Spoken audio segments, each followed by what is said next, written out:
ప్రార్థన చేసుకుని వాగ్దానం చేద్దాం. పరలోకమందున్న మా కన్న తండ్రి, నీ యొక్క పరిశుద్ధమైన పాదాలకు నమస్కారం తెలియచేస్తున్నాం. మరొక దినాన్ని మాకు అనుగ్రహించినందుకు స్తోత్రాలు. నీ దయ నీ కృప చొప్పున నడిపిస్తున్న దేవా నిన్ను స్తుతిస్తున్నాం. ధ్యానింపబోచున్న యొక్క వాక్యాలను మా ఆత్మీయ జీవితానికి మేలు కలుగునట్లుగా దీవించండి. వినగల చెవులు, గ్రహించగల మనస్సును దీవించండి. అభ్యంతరపరచ చూచే సాతాను దురాత్మచక శక్తుల ప్రభావాన్ని తొలగించండి. నీ కొరకు ఉన్నతంగా ఆయన బ్రతుకున్నట్లుగా బలపరచండి. నీ పక్షాన నీవు నిలబెట్టుకున్న నీ దాసునైనా నేను అల్పజ్ఞుడను, పాపిని, నిష్ప్రయోజకుడను. కేవలం నీ ప్రేమ, నీ కృపచేత నువ్వు నిలబెట్టావు. కాబట్టి మా అందరితో మాట్లాడమని ప్రభువైన యేసుక్రీస్తు పేరిట ఈ ప్రార్థన మీకు సమర్పిస్తున్నాం తండ్రి. ఆమేన్. ప్రేమైన దేవుని పిల్లరా, ఒక పాఠాన్ని మనం బాగా నేర్చుకుందాం ఈరోజు. అదేంటంటే, సిలువ దగ్గర శిష్యుడు. యేసు ప్రభువు యొక్క సిలువ దగ్గర ఒక శిష్యుడు నిలబడ్డాడు. చివరికి యేసు ప్రభువుని పట్టుకోవడానికి, చంపడానికి అనేకులు ప్రయత్నిస్తూ ఉన్నారు. యేసు ప్రభువు అనేక పేద మందికి పరలోక రాజ్య సువార్త ప్రకటిస్తున్నాడు. అనేక మంది రోగులను స్వస్థపరుస్తున్నాడు. నీతి మార్గమున అనేక మందిని నడిపిస్తున్నాడు. మంచి మేలు చేస్తున్నాడు. సాతాను అధికారములో నుంచి చాలామందిని విడిపిస్తున్నాడు. ఈ యొక్క కార్యాలన్నీ చేయడం వలన భూమి మీద ఉన్నటువంటి సాతాను, వాడి మాట వినేటటువంటి అనుచరులు యేసు ప్రభువుని చంపాలి అనుకున్నారు. యేసు ప్రభువుని ఇబ్బందులు పాలు చేయాలనుకున్నారు. కనుక ఎప్పుడెప్పుడు యేసు ప్రభువుని పట్టుకుందామా అని చెప్పని యేసు ప్రభువుని పట్టుకోవడం కోసం ఎదురు చూస్తూ ఉంటుండగా, మనకు తెలుసు ఈ యొక్క ఇస్కరియోతు యూదా యేసు ప్రభువుని పట్టుకోవడానికి దారి చూపుతాడు. డబ్బులు తీసుకొని యేసు ప్రభు ఎక్కడ ఉంటాడో రాత్రిపూట వాళ్లకు దారి చూపించి ఆ యొక్క గెత్సెమనే తోటలోకి వాళ్ళను నడిపిస్తాడు. ఎప్పుడైతే యేసు ప్రభు యొక్క వాడుక ఒకటి ఉంది. యేసు ప్రభు యొక్క అలవాటు ఏంటంటే, రాత్రిపూట ఆ యొక్క తోటలోనికి వెళ్ళి ప్రార్థన చేస్తూ గడపడం. ఓకే, యేసు ప్రభుకి ఒక అలవాటు ఉంది. అదేంటంటే, రాత్రిపూట అరణ్యములు ఆ యొక్క గెత్సెమనే తోటలో ప్రార్థన చేస్తూ గడపడం అనేది యేసు ప్రభుకు ఉన్నటువంటి అలవాటు, వాడుక. ఈ అలవాటును ఇస్కరియోతు యూదాకు తెలుసు. కనుక బయట జనాల్లో ఉన్నప్పుడైతే యేసు ప్రభుని పట్టుకోవడం ఇబ్బంది అవుతుంది, జనాలందరూ గుమిగూడి ఉంటారు, ఇబ్బంది అవుతుందని యేసు ప్రభుని చంపాలనుకునే వాళ్ళు భయపడుతుంటారు. అప్పుడు ఈ ఇస్కరియోతు యూదా వాళ్ళకి సలహా ఇస్తాడు. ఇదిగో నేను మీకు యేసు ప్రభుని పట్టిస్తాను, మరి నాకేమి ఇస్తారంటే వాళ్ళు 30 వెండి నాణాలు తూచిస్తారు.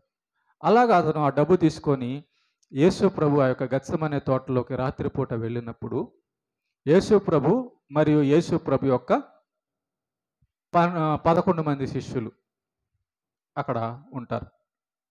ఉన్నప్పుడు ఇస్కరియోతు యూదా యేసు ప్రభుని ఆ యొక్క తోట దగ్గరికి పట్టించడానికి ఆ తోటలోకి ఇస్కరియోతు యూదా వెళ్తాడు. ఇస్కరియోతు యూదాతో పాటు సైనికులు అనేకులు వస్తారన్నమాట యేసు ప్రభుని పట్టుకోవడానికి. కత్తులతో, ఈటెలు తీసుకొని, రకరకాల ఆయుధాలన్నీ కూడా తీసుకొని యేసు ప్రభుని కొట్టడానికి, పట్టుకోవడానికి వస్తారు. వచ్చినప్పుడు వాళ్ళను చూసి ఈ యొక్క పేతురు ఏం చేస్తాడంటే, ఒక సైనికుడు రాబోతుంటే, ప్రధాన యాజకుడి యొక్క దాసుడు అనమాట, రాబోతుంటే అతన్ని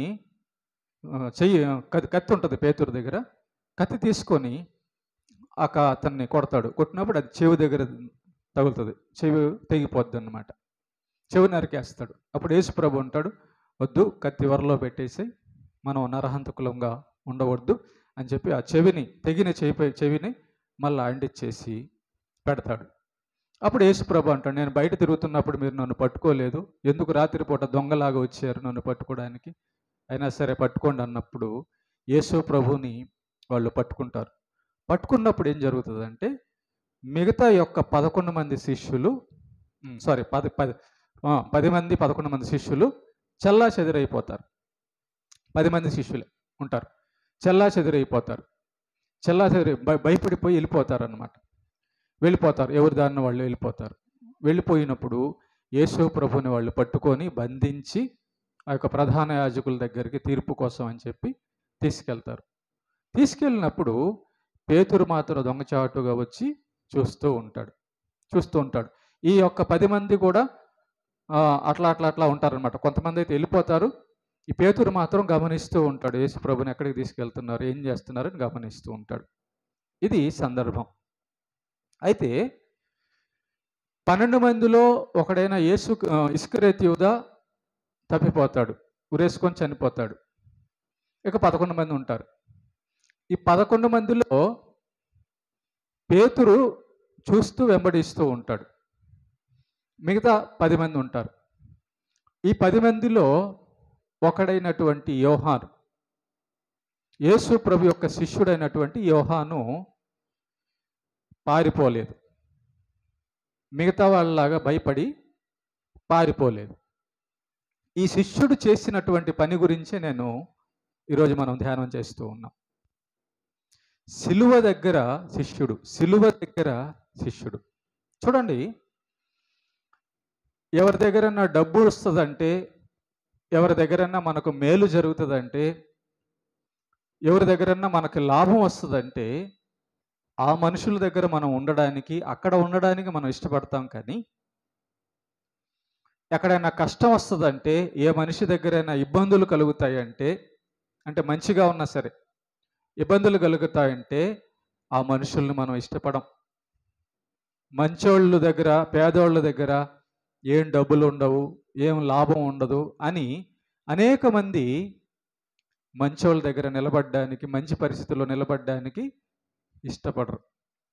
ఎక్కడ లాభం ఉంటుందో, ఎక్కడ కష్టం లేకుండా ఉంటుందో అక్కడ ఉండడానికి ఇష్టపడతారు చాలామంది. కానీ గుర్తుపెట్టుకోండి, యేసు ప్రభు కష్టాల్లోకి వెళ్ళాడు. యేసు ప్రభుని చంపడానికి పట్టుకున్నారు. యేసు ప్రభు పక్కనే ఉన్న వారిని కూడా, శిష్యుల్ని కూడా వాళ్ళు ఖచ్చితంగా ఇబ్బందులు పాలు చేసేటటువంటి పరిస్థితి. కాబట్టి సహజంగా భయపడిపోయి వెళ్ళిపోయారు. ఆ 10 మంది భయపడిపోయో మమ్మల్ని కూడా చంపేస్తారేమో, మమ్మల్ని కూడా కొడతారేమో అని చెప్పి భయపడి వెళ్ళిపోయారు. కానీ ఒక శిష్యుడు మాత్రమే, ఆ శిష్యుడి పేరు యోహాను. ఈ యోహాను గారు మాత్రమే యేసు ప్రభు సిలువ వేయబడుతున్నటువంటి ఆ యొక్క స్థలంలో ఈ యోహాను గారు ఒక్కడే ఉన్నాడు. ప్రేమైన దేవుని బిడ్డలారా, జ్ఞాపకం చేసుకోండి, ఈ యోహాను ఎలాగా ఉండేవాడంటే యేసు ప్రభు దగ్గర, యేసు ప్రభువు బోధించేటప్పుడు కానీ, కూర్చొని బోధించేటప్పుడు కానీ, యేసు ప్రభు ఏదైనా భోజనం చేసేటప్పుడు కానీ మిగతా శిష్యులందరూ పక్కన కూర్చుంటే ఈ యోహాను మాత్రము యేసు ప్రభు యొక్క రొమ్మును అట్లా ఆనుకొని ఉండేవాడు. చూడండి ఒకసారి, యేసు ప్రభు యొక్క రొమ్మున తన తల వాల్చుకొని అట్లా ఉంటున్నాడంటే యేసు ప్రభుకి ఎంత దగ్గరై ఉంటాడు, యేసు ప్రభు అతన్ని ఎంత ప్రేమించి ఉంటాడు. కొద్దిమంది దూరంగా కూర్చుంటారు, ఇంకొంచెం మంది ఇంకా దూరంగా కూర్చుంటారు, కొంచెం బాగా చనువు ఉన్నోళ్ళు పక్కన కూర్చుంటారు కదా. బాగా మనం అంటే ఇష్టమైన వాళ్ళు, బాగా మనం అంటే చనువైన వాళ్ళు పక్కన కూర్చుంటారు, మన దగ్గరే అతుక్కొని కూర్చుంటారు. సంబంధం అలాగ ఉంటుంది, అవునా కదా. ఇప్పుడు మన బిడ్డలు ఉన్నారు అనుకో, గుండెల మీద ఎక్కితే తండ్రి ఏమన్నాడు, తల్లి అంత చనువు. చూసారా, ఏంటంటే ఆ ప్రేమ అన్నమాట. ఈ యోహాను కూడా యేసు ప్రభుని చాలా ప్రేమించినోడండి. శిష్యుడైన యోహాను కూడా యేసు ప్రభుని చాలా ప్రేమించినోడు కాబట్టి యేసు ప్రభువు కూడా అతన్ని ఎంతగా ప్రేమించున్నాడు. చూద్దాం, ఆ మాట చూద్దాం. యోహాను సువార్త 13వ అధ్యాయము 23వ వచనంలో ఉంటుంది అన్నమాట. యోహాను సువార్త 13వ అధ్యాయము 23వ వచనం నేను చదువుతున్నాను. ఆయన శిష్యులలో యేసు ప్రేమించిన ఒకడు యేసు రొమ్మున ఆనుకొనుచుండెను. చూసారా? ఆయన శిష్యులలో యేసు ప్రేమించిన ఒకడు అంటే ఈ యోహాన్ రాసినటువంటి సువార్త రాసినటువంటి యోహానే. ఈ యోహాన్ అంట యేసు రొమ్మున ఆనుకొనుచు ఉండేనంట. యేసు ప్రభు ఎక్కడ కూర్చుంటే ఆ పక్కన యేసు ప్రభు పక్కనే వెళ్ళి ఆయన ఏదైనా భోజనం చేసేటప్పుడు కానీ ఏదైనా మాట్లాడేటప్పుడు కానీ అట్లాగా తలవాల్చుకునేవాడంట యేసు ప్రభు యొక్క భుజాల మీద. అంటే ఎంత చనువో ఎంత ప్రేమో ఒకసారి ఆలోచించండి. మరి ఇంత చనువు ఇంతటువంటి ప్రేమ ఉన్నటువంటి ఈ యొక్క యోహాను అందుకే మిగతా 10 మంది శిష్యులు యేసు ప్రభువుని పట్టుకునేటప్పుడు భయపడి చనిపోతామేమో చంపేస్తారేమోనని భయపడి పారిపోయినా ఈ యోహాను మాత్రము యేసు ప్రభు యొక్క శిష్యుడు అయిన ఈ యోహాను మాత్రము యేసు ప్రభు యొక్క శిలువ పక్కనే అక్కడే శిలువ దగ్గరే నిలబడ్డాడు. ఏంటండి ఈ యొక్క యేసు ప్రభు శిలువ దగ్గర శిష్యుడు నిలబడితే వచ్చే లాభము, దాని యొక్క పరిస్థితి ఏంటి అని మనం ఆలోచిస్తే జాగ్రత్తగానండి. ఎప్పుడైతే ఈ యోహాను యేసు ప్రభువుని బాగా ప్రేమిస్తున్నాడో బాగా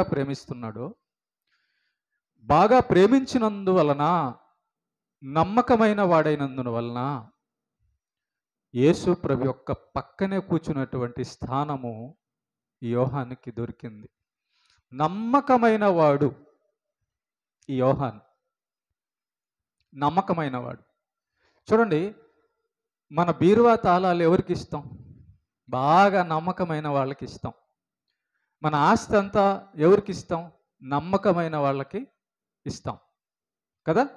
ప్రేమైన దేవుని బిడ్డలారా, నమ్మకమైన వాడు అంటే అర్థం ఏంటంటే యేసు ప్రభు ఏం చెబితే దాన్ని ఖచ్చితంగా పాటించేవాడు ఈ యోహాను.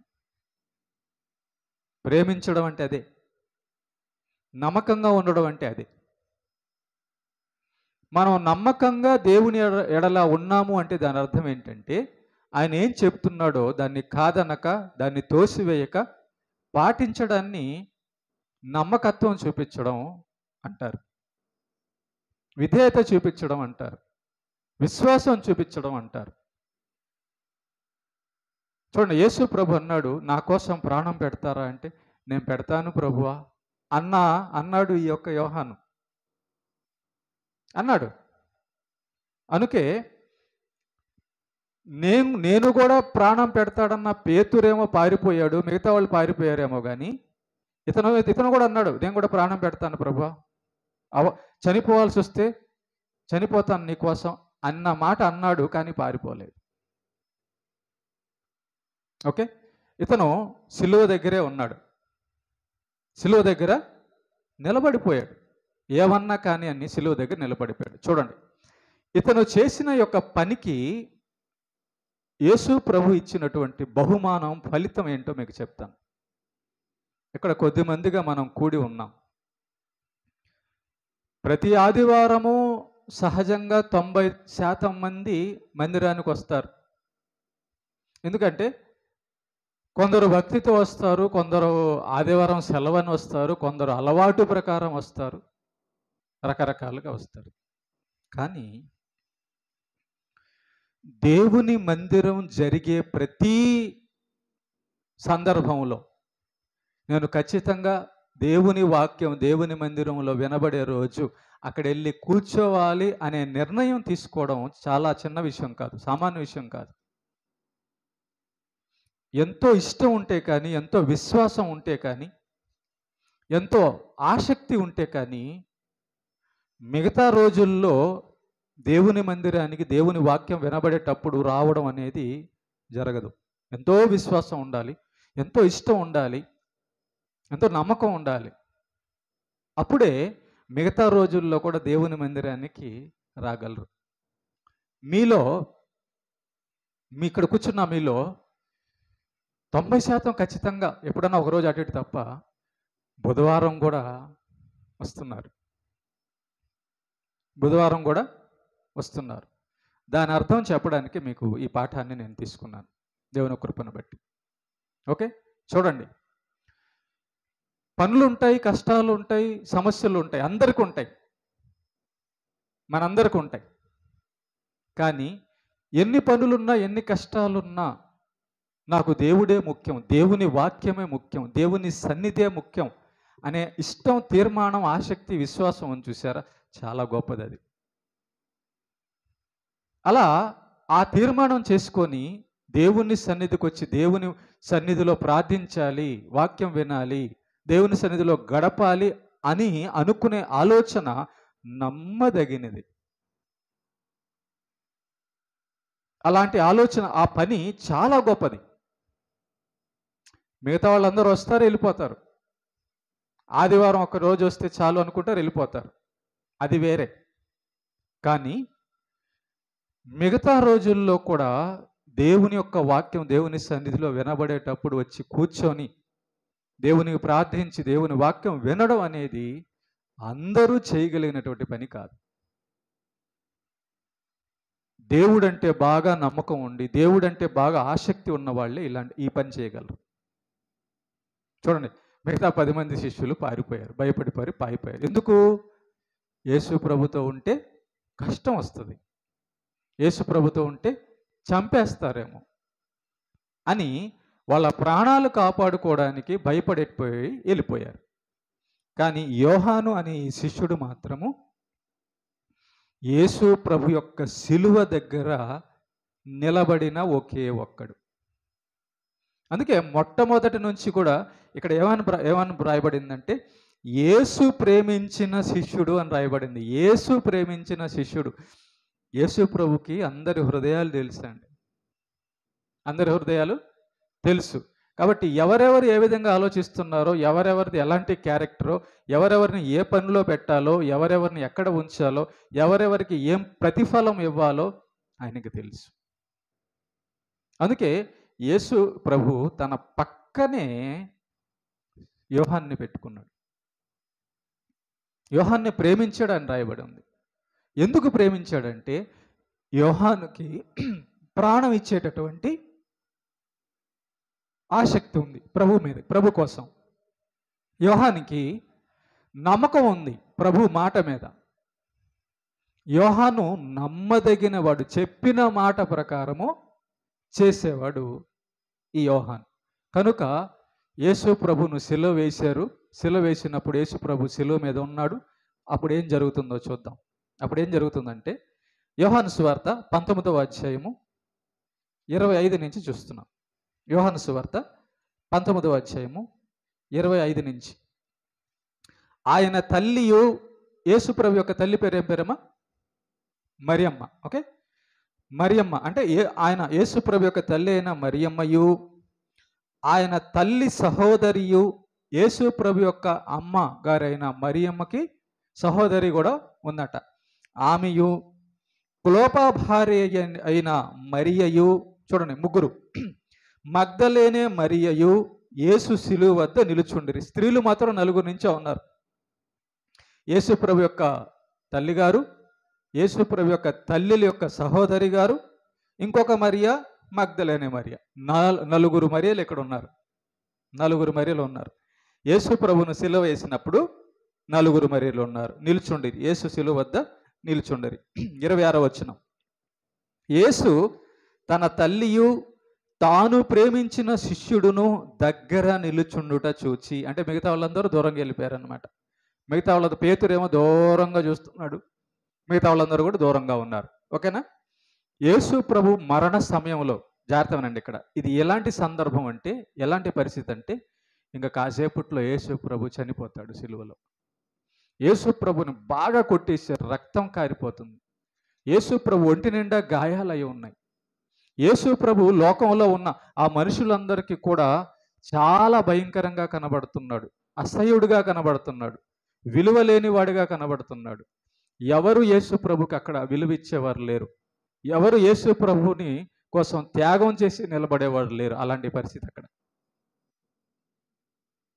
చూసావా ఎలాంటి పరిస్థితో? అలాంటి పరిస్థితుల్లో ఈ నలుగురు మరియలు యేసు ప్రభు దగ్గర ఉన్నారు. అలాంటి పరిస్థితుల్లో ఈ యోహాను యేసు ప్రభు దగ్గర ఉన్నాడు. యేసు ప్రభుకి కష్టం వచ్చినప్పుడు యోహాను ఉన్నాడు. యేసు ప్రభు చనిపోయే టైంలో యోహాను అక్కడ ఉన్నాడు. బాగా గుర్తుపెట్టుకోండి. మనం ఎవరిని ఎక్కువగా ప్రేమిస్తాము, ఎవరిని ఎక్కువగా అభిమానిస్తాం, నమ్ముతామంటే, మనకు బాగా లేకుండా చనిపోయే పరిస్థితి వచ్చింది, హాస్పిటల్కి వెళ్ళాలనుకోండి. అప్పుడు మన పక్కన ఎవరు ఉన్నారో, మనల్ని ఎవరు హాస్పిటల్కి తీసుకెళ్తారో, మనల్ని ఎవరు ఆదరిస్తారో వాళ్ళను మనం మనసులో పెట్టుకుంటాం. నాకు బాగలేనప్పుడు తీసుకెళ్ళింది. నాకు బాగలేనప్పుడు తోడుగా ఉన్నారు. నాకు బాగలేనప్పుడు నమ్మకంగా మోసం చేయకుండా నాతోనే ఉన్నారు అని ఎవరైతే మనకు అలాంటి పరిస్థితుల్లో సహాయం చేస్తారో వాళ్ళని ఖచ్చితంగా మనం మంచోడైతే గుర్తుపెట్టుకుంటాడు, కృతజ్ఞత కలిగిన వారైతే. యేసు ప్రభు చనిపోయేటటువంటి సందర్భం అండి అది. ఎంతమంది చనిపోయే వారి దగ్గర నిలబడతారు? ఎంతమంది పరిస్థితి బాగలేని వాళ్ళ దగ్గర నిలబడతారు? ఒకసారి ఆలోచించండి. యోహాను అలాంటి పరిస్థితుల్లో నిలబడ్డాడు కాబట్టే చూడండి, ప్రాణం పోయేటటువంటి పరిస్థితుల్లో, లోకం విలువ ఇవ్వనటువంటి యేసుప్రభుకి పరిస్థితుల్లో, లోకం యేసుప్రభుని ద్వేషించేటటువంటి పరిస్థితుల్లో శిష్యుడైన యోహాను శిలువ దగ్గర నించున్నప్పుడు, ఒక్కడే అక్కడ నించున్నప్పుడు, అప్పుడు యేసుప్రభు శిష్యుడైన యోహానికి అప్పగిస్తున్నటువంటి బాధ్యత, ఇస్తున్నటువంటి మహాభాగ్యం ఏంటో చూద్దాం. ఏమన్నా చూడండి, 26వ వచనం. యేసు తన తల్లియు తాను ప్రేమించిన శిష్యుడును దగ్గర నిలుచుండుట చూచి, అమ్మా ఇదిగో నీ కుమారుడు అని తన తల్లితో చెప్పెను. తర్వాత శిష్యుని చూచి, ఇదిగో నీ తల్లి అని చెప్పెను. ఆ గడియ నుండి ఆ శిష్యుడు ఆమెను తన ఇంట చేర్చుకొనెను. చూడండి ఇక్కడ జాగ్రత్తమేనండి. యేసు ప్రభు యొక్క తల్లి అయిన మరియా చాలా అక్కడ బాధపడుతూ రోధిస్తూ ఉంటుండగా, ఒక్కడుగా ఉన్నటువంటి శిష్యుడైన యోహాను ఆ పక్కన అక్కడే నిల్చుంటుండగా, అప్పుడు యేసు ప్రభు ఆ శిష్యుడైన యోహాన్ని చూసి, నైనా యోహాను, నా మరణ సమయంలో, నా బాధల్లో, నా కష్టాల్లో నువ్వు ఒక్కడవే ఇక్కడ నిలబడ్డావు. ఇదిగో నా తల్లి, ఆమె ఒక స్త్రీ, బలహీనురాలు కాబట్టి ఆమెను ఎవరు చూచేవాళ్ళు ఎవరు లేరు, ఆమెను పట్టించుకునే వాళ్ళు ఎవరు లేరు, ఆమె బాగోగులు చూసేవాళ్ళు ఎవరు లేరు. కాబట్టి ఇది మొదలుకొని ఇదిగో నా తల్లిని చూసేటటువంటి బాధ్యత, భాగ్యము నీకిస్తున్నానని చెప్పని యేసు ప్రభు తన తల్లి అయిన మరియను చూసేటటువంటి భాగ్యాన్ని యోహానుకు అప్పగించాడు. యేసు ప్రభు యొక్క తల్లి అయిన మరియను ఈ భూమి మీద బతుకున్నంత కాలం బాగోగులు చూసుకోవడం అనేది చిన్న విషయం కాదు. రేపు వెళ్ళిపోయి ఉన్నారు ఇప్పుడు పరదేశికి. చూడండి, ఒకసారి ఆలోచించండి. యేసు ప్రభు తన తల్లి యొక్క బాధ్యతలు శిష్యుడైన యోహానుకు అప్పగించాడంటే ఎందుకు కారణం అంటే, సిలువ దగ్గర ఈ యోహాను ఉన్నాడు, మరణప్రాయంలో ఈ యోహాను నిలబడి ఉన్నాడు, కష్టంలో ఈ యోహాను నిలబడి ఉన్నాడు. ప్రేమ దేవుని బిడ్డలారా, ఇంకెవరు లేరు, మిగతా వాళ్ళు ఎవరు లేరు. అందుకే కొడుకుగా తన బాధ్యత చేస్తున్నాడు. ఇంతకాలం కొడుకుగా యేసు ప్రభు మరియమ్మకు ఎన్నో సేవలు చేశాడు, చూసుకున్నాడు అంతా కూడా. కానీ ఇప్పుడు సిలువ వేయబడ్డారు, ఇంకెవరు చూసుకుంటారు ఆమెని? కనుక శిష్యుడు, పక్కన నించున్న శిష్యుడు, నమ్మదగిన శిష్యుడు, కష్టంలో నిలబడిన శిష్యుడైన ఈ యోహానికి తన తల్లిని చూసుకునేటటువంటి గొప్ప బాధ్యత, భాగ్యము యేసు ప్రభు అప్పగించాడు. రేపు పరలోకంలో ఎంత ధన్యత ఉంటుందో ఈ యోహానికి. యేసు ప్రభు యొక్క అమ్మగారిని సాకాడండి. నేను ఒక చిన్న ఉదాహరణ చెప్తాను. మన మధ్య హెప్సిబా తల్లి కొన్ని సంవత్సరాలు ఉంది. ఆ తల్లిని మనం చూసాం మందిరంలో. ఆ తల్లిని చూసినందుకు వాళ్ళ చెల్లెలు కుటుంబం, ఈ ఊర్లో వాళ్ళందరూ ఎంతగా మంచిగా చెప్పారు కదా. ప్రేమైన దేవుని బిడ్డలారా, చూడండి, ఈ యోహాను ఆ భాగ్యాన్ని పొందాడు. యేసు ప్రభు తల్లి అయిన మరియమ్మను చూసుకునేటటువంటి భాగ్యాన్ని పొందాడు. యేసు ప్రభు ఆ పని అప్పగిచ్చాడు. అయ్యా మా అమ్మని చూసుకో. అసలు యేసు ప్రభు తన తల్లిని శిష్యుడైన యోహానికి చూసుకోమని అప్పగిచ్చే ఆ బాధ్యత, ఆ పని చిన్నది కాదు. అసలు ఇవ్వగలడం అనేది మామూలు విషయం కాదు. అప్పటి నుంచి ఇక్కడ ఏమని రాయబడింది, ఆ గడియ నుండి ఆ శిష్యుడు ఆమెను తన ఇంట చేర్చుకునేను. అమ్మా, నువ్వు యేసు ప్రభుకే తల్లి కదా, నాకు కూడా తల్లివే, ఈ రోజు నుంచి నువ్వు మా ఇంట్లోనే ఉంటావు అని యేసు ప్రభు యొక్క తల్లిని ఈ యోహాను బాగోగులన్నీ చూసుకున్నాడండి దగ్గరుండి. గుర్తుపెట్టుకోండి, ముగిచ్చేస్తున్నాను. నమ్మదగిన వారుగా ఉండేవారికి, యేసు ప్రభు యొక్క రొమ్మున ఆనుకున్నట్టుగా యోహాను లాగా ఉండే వాళ్ళకి యేసు ప్రభు గొప్ప గొప్ప బాధ్యతలు అప్పగిస్తాడు. మనం ఏదో డబ్బు కోసమో, ఏదో స్వస్థత కోసమో, ఏదో అన్నం కోసమో, ఏదో సుఖం కోసమో వచ్చి వెళ్ళిపోతుంటే యేసు ప్రభు దేవుడు మనకు నమ్మకమైన బాధ్యతలు, గొప్ప బాధ్యతలు అప్పగించడు. ఎందుకంటే మనం ఊరూరుకునే పైన ఉండేవాళ్ళం, చెప్పినట్టుగా బతకని వాళ్ళమైతే, మాట వినని వాళ్ళమైతే, ఇష్టానుసారంగా బతికే వాళ్ళమైతే నీకు యేసు ప్రభు గొప్ప పనులు, భాగ్యమైన పనులు అప్పగించడు. గ్రంథంలో ఒక మాట ఉంటుంది, నా సన్నిధిని నిలిచే భాగ్యం నీకు ఇస్తాను అన్నాడు. అసలు సన్నిధిలోకి రావడం అంటే, ఆయన సన్నిధిలో నిలబడడం అంటే మామూలు విషయం కాదు. ఆయన ఇష్టపడాలి. ఆయన ఎప్పుడు ఇష్టపడతాడు? మనం ఇష్టపడితే, మనం నమ్మకంగా ఉంటే, మనం ఆసక్తి కలిగి ఉంటే ఆయన సన్నిధిలో నిలిచే భాగ్యం ఇస్తాడు. దేవుడి సన్నిధిలో, దేవుడి పక్కన ఉండడం అంటే మామూలు విషయం. దేవుడు మనల్ని ప్రేమించడం అంటే మామూలు విషయమా? మనం ప్రేమించాలి. దేవుడు మనల్ని ప్రేమించాలంటే మనం దేవుణ్ణి ప్రేమించాలి. దేవుడు తన హృదయంలో మనల్ని పెట్టుకోవాలంటే మన హృదయంలో దేవుణ్ణి పెట్టుకోవాలి. దేవుడు మనల్ని నమ్మకంగా ప్రతి బాధ్యత అప్పగించాలంటే మనం కూడా దేవుడు అప్పగించినటువంటి ఆజ్ఞలను బాధ్యతగా చెయ్యాలి. యోహాను శిష్యుడు నమ్మకంగా యేసు ప్రభు దగ్గర ఉన్నాడు. కష్టమైన, నష్టమైన, మరణమైన, నిందైన, వ్యధైన, బాధ అయిన, రోగమైన, ఏ పరిస్థితుల్లో అయినా యేసు ప్రభు దగ్గరే ఉన్నాడు. నమ్మకమైన వానికి మెండైన దీవెనలు కలుగును. చూసారా ఎంత గొప్ప భాగ్యం దొరికిందో యోహానికి. ఆ యోహానే యోహాను సువార్త రాశాడు. ఆ యోహానే ప్రకటన గ్రంథం రాశాడు. ఆ యోహానికే పరలోకంలో యేసు ప్రభు అన్ని విషయాలు చూపించాడు. అందరికంటే చివర చనిపోయింది కూడా యోహానే. శిష్యులందరిలో కంటే లాస్ట్లో చనిపోయింది కూడా ఈ యోహానే. చాలా గొప్ప సేవ చేశాడు ఈ యోహాను. చాలా గొప్ప నమ్మకంగా ఉన్నాడు ఈ యోహాను. కాబట్టి ఒక గొప్ప బాధ్యతను, తన తల్లిని చూసుకునే బాధ్యతను యోహానికి యేసు ప్రభు అప్పగించాడు. అలాంటి గొప్ప గొప్ప బాధ్యతలు మనకు దేవుడు అప్పగించాలంటే మనం కూడా ఎలా ఉండాలి? ఎవరిలాగా ఉండాలి? యోహాన్ లాగా ఉండాలి.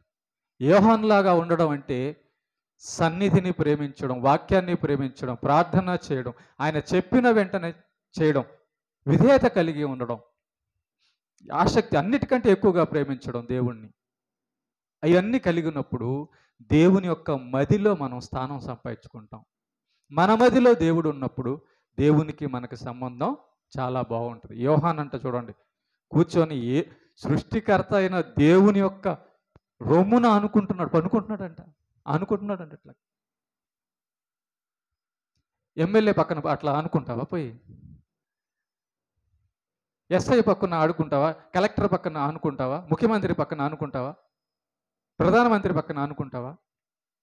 వీళ్ళందరూ ఎంత అండి? సృష్టికర్త యేసు ప్రభు, సృష్టిని, దేవదూతలను అన్నిటిని చేసిన వాడు, ఆయన పక్కన వెళ్ళి ఆనుకునేవాడట. ఎంత గొప్ప భాగ్యమో కదా యోహానుకు దొరికింది. కారణము నమ్మకంగా ఉండడం. ఏమా మనం కూడా ఎలా ఉండాలి? ఎవరిలా ఉండాలి? యోహాను వలె ఉండాలి. కాబట్టి యోహాను ఎక్కడ నిల్చున్నాడు? సిలువ దగ్గర నిల్చున్నాడు. యేసు దగ్గరే నిల్చున్నాడు. చావైనా బ్రతుకైనా నీతోనే ప్రభువా, నువ్వున్న చోటే నాకు ఆనందం. అనుకున్నాడు కాబట్టి గొప్ప పదవులు, గొప్ప భాగ్యము యోహానుకి దొరికింది. ఓకే, దేవునికి మహిమ కలుగును గాక.